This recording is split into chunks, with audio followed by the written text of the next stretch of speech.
такое достаточно волнующее, и, конечно, в формате сегодняшних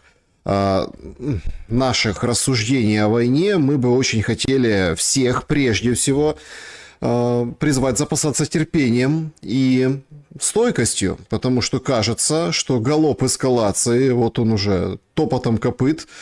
звучит, и все будем сегодня обсуждать. Формат прежний, неизменный и достаточно понятный. Максимальное общение с вами, уважаемая аудитория, поэтому, пожалуйста, поставьте лайк и напишите, что думаете в комментариях о том или ином аспекте сегодняшних рассуждений, сегодняшнего